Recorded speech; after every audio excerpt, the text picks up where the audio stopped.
قسمی که شما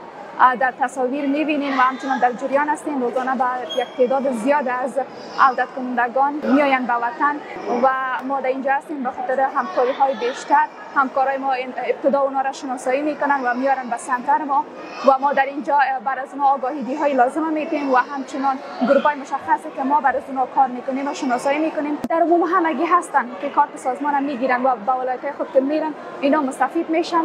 و بیشتر خدمات ما که به عموم مردم هست، ولی که کاتگوری مشخصه که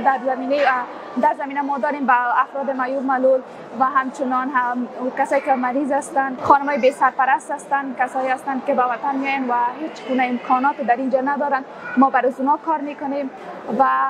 بعد از اینا